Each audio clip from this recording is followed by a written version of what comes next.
Welcome back to my another blog. আমার অন্য একটা ব্লগে আপনাদের সবাইকে স্বাগত। আজকে আমি একদম কম সময়ে ডিনারের জন্য খুব টেস্টি একটা রেসিপি নিয়ে এসেছি, আশা করছি প্রত্যেকের ভালো লাগবে। এটা হচ্ছে চিকেন ফ্রাই। এটা পরোটা বলুন, ফ্রাইড রাইস, সব কিছু দিয়ে ভালো লাগবে, পোলাও। তো দেখতে থাকুন। এখানে আমি চিকেন নিয়ে নিয়েছি, লাগছে কারি পাতা, লেবুর রস, আদা রসুন বাটা, পেঁয়াজ কুচি, হলুদ, লবণ। এখানে কিছু একটা স্পেশাল মশলা লাগছে, সের জন্য ধনে, মৌরি, গোলমরিচ, দারচিনি, এলাচ, লং, শুকনো লঙ্কা, স্টার এলাচ ভাঙা। চিকেনটাকে প্রথমে একটু ম্যারিনেট করতে হবে, শুধুমাত্র লেবুর রস দিয়ে দিলাম। লেবুর রস দিয়ে কিন্তু ম্যারিনেট করতে হবে। আর এখানে কিন্তু বেশি কোনো এক্সট্রা মশলা লাগছে না, আপনারা দেখতেই পাচ্ছেন।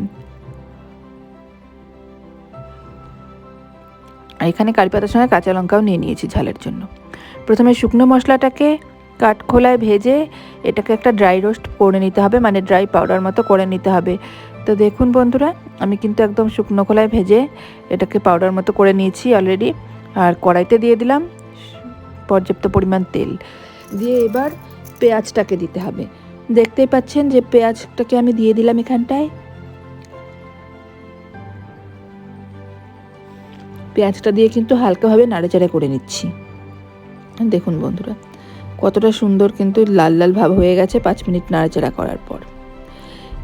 এইবারে এখানটা একটা জিনিস অ্যাড করে দিতে হবে, সেটা হচ্ছে আদা রসুন বাটা। আদা রসুন বাটা পেঁয়াজের সঙ্গে অ্যাড করলে কি হয়, পেঁয়াজটা কিন্তু খুব তাড়াতাড়ি নরম হয়ে যায়। তো দেখুন বন্ধুরা, আমি কিন্তু আদা রসুন বাটা দিয়ে পেঁয়াজটা দিয়ে খুব সুন্দর করে নাড়াচাড়া করে একটুখানি ভেজে নেব লালচে করে।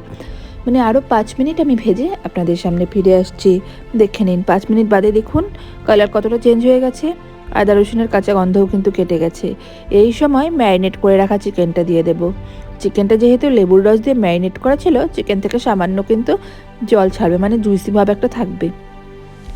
এইভাবে চিকেনটাকে দিয়ে একদম হালকাভাবে নাড়াচাড়া করে একটু ভেজে নিতে হবে, যাতে এর যে জুসটা বেরোবে সেটা যেন লক হয়ে যায়।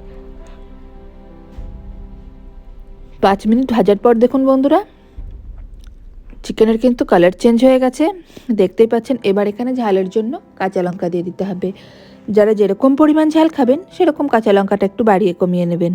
আমি মিডিয়াম ঝালের জন্য দিলাম, যাতে ছোটোর থেকে বড় সবাই খেতে পারে।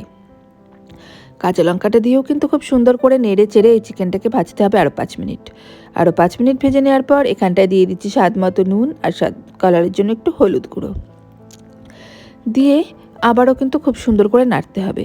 দেখতেই পাচ্ছেন বন্ধুরা, এখানে কিন্তু আর কোনো এক্সট্রা মশলা নেই, একদম ঘরোয়া মশলায় কিন্তু আমি রান্নাটা করব। 5 মিনিট ভেজে ফিরে এলাম বন্ধুরা, দেখুন চিকেনটা কিন্তু অলরেডি ভাজা ভাজা হয়ে গেছে, চিকেনের জলটা কিন্তু শুকিয়ে গেছে। এই পর্যায়ে এখানে অ্যাড করতে হবে কারি পাতা। কারি পাতাটা কিন্তু খুব সুন্দর একটা সেন্ট আসে এবং খুব সুন্দর একটা ফ্লেভারও দেয় চিকেনে। তো কারি পাতা দিয়ে আবারও ভালো করে একটু নেড়ে চেড়ে নিতে হবে। আর এই প্রসেসটা কিন্তু একদম লো ফ্লেমে বারবার করে করতে হবে। এইবার চিকেনটাকে ঢাকা দিয়ে দিলাম, 10 মিনিট বাদে দেখাবো। 10 মিনিট বাদে ফিরে এলাম বন্ধুরা, দেখুন চিকেনের জলটা কিন্তু একদম শুকিয়ে গেছে, দেখতেই পাচ্ছেন। আর এখানটায় দেখুন খুব সুন্দর করে কিন্তু আমাদের কষানো অলরেডি হয়ে গেছে। এইবার এখানটায় কিন্তু আমাদের জল অ্যাড করতে হবে ঝোলের জন্য। আপনারা যারা যতটা ঝোল খাবেন মনে করবেন সেরকম পরিমাণ জল দেবেন। আমি 1 কাপ মতো জল দিলাম। জল দিয়ে ভালো করে একটু নাড়াচাড়া করে ঝোলটাকে একটু ফুটতে দেবো। ফিরে এলাম 2-3 মিনিট বাদে, দেখুন ঝোলটা হালকা ফুটে উঠেছে। আরও 5 মিনিট ফোটানোর পর দেখুন বন্ধুরা, এইবার এখানে আমি যে মশলাটা ডাস্ট করে রেখেছিলাম, স্পেশাল মশলা, সেই মশলাটাকে অ্যাড করে দিলাম। মশলাটাকে দিয়ে আবারও খুব সুন্দর ভালো করে একটু নাড়াচাড়া করে নেব। এই মশলাটাই কিন্তু এখানে এই রেসিপিতে মেন। এই মশলাটা কিন্তু কোনোভাবে স্কিপ করবেন না বন্ধুরা। তো দেখুন বন্ধুরা, মশলাটা দিয়ে মিশিয়ে দিলাম, কালারটা দেখতে পাচ্ছেন কতটা সুন্দর এসছে। 5 মিনিট কষিয়ে ফিরে এলাম বন্ধুরা, দেখুন একদম কিন্তু তেল ছাড়ছে গ্রেভি থেকে, দেখতেই পাচ্ছেন। তো আমার রান্না কিন্তু একেবারেই কমপ্লিট। এবার শুধুমাত্র সার্ভ করার পালা।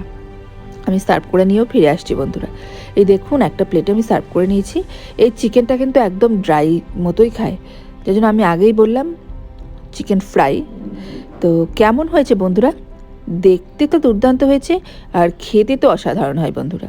এটা যদি আপনারা একবার না করেন না বন্ধুরা, তাহলে কিন্তু একেবারেই বুঝতে পারবেন না। তো আমি সবাইকে রিকোয়েস্ট করছি বন্ধুরা, একবার হলেও এটা করে খান। লুচি, পরোটা, ফ্রাইড রাইস, পোলাও সব কিছুর সঙ্গে ভালো যাবে।